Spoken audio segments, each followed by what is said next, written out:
मुंबई में छत्रपति शिवाजी की प्रतिमा के अनावरण के मौके पर बीजेपी के राष्ट्रीय अध्यक्ष जेपी नड्डा ने कहा कि मुझे इस कार्यक्रम में शामिल होने का मौका देने के लिए मैं आयोजकों को धन्यवाद देता हूं। हम एक भारत श्रेष्ठ भारत की भावना को आगे बढ़ाएंगे और विकसित भारत के उद्देश्य को पूरा करने में योगदान देंगे।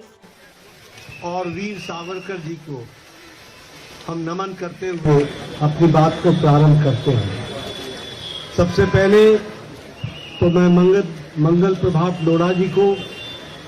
इस कार्यक्रम के लिए, आयोजन के लिए बहुत बहुत बधाई देता हूं और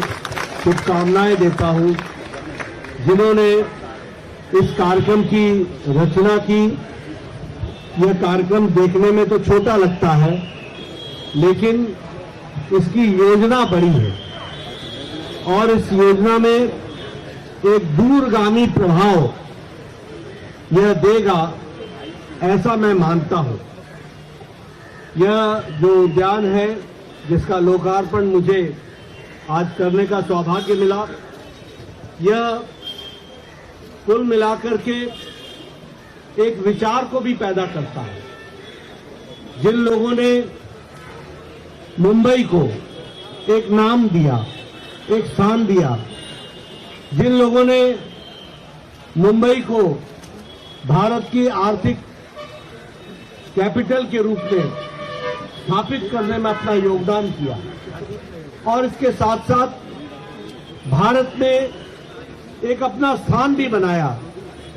ऐसे हमारे महान आत्माओं को एक जगह पर याद करने का इस उद्यान ने जो लक्ष्य बनाया है,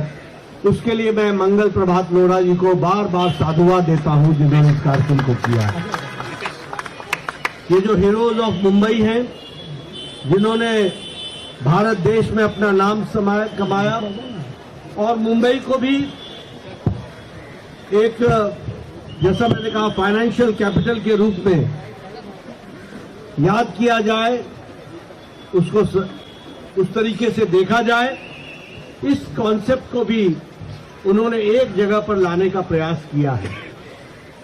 107 हमारी महान आत्माओं को याद करने का एक अवसर उन्होंने दिया है। इन सभी महान आत्माओं ने न ही सिर्फ मुंबई का गौरव, न ही सिर्फ महाराष्ट्र का गौरव, बल्कि देश का गौरव दुनिया में स्थापित करने में अपना योगदान किया है। ऐसे लोगों को, ऐसे आत्माओं को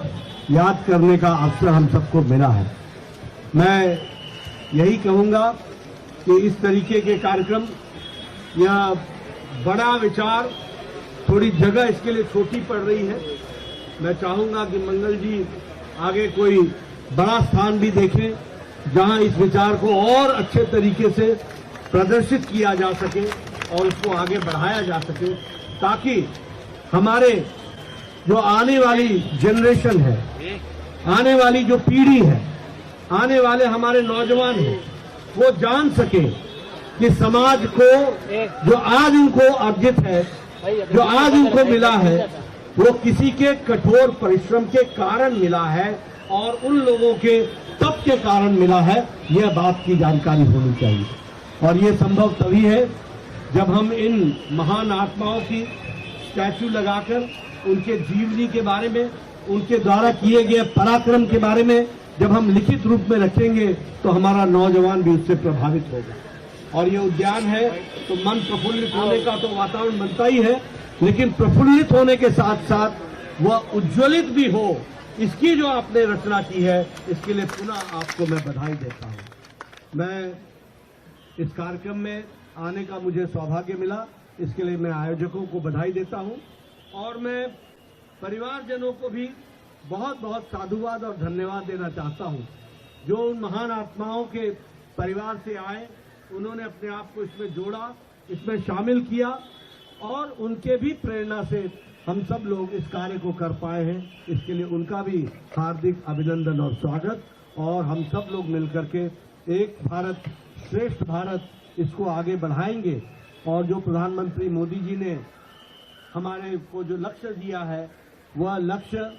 एक विकसित भारत बनाने का, उसका संकल्प को हम पूरा करने में पूरा योगदान देंगे। इन्हीं शब्दों के साथ बहुत बहुत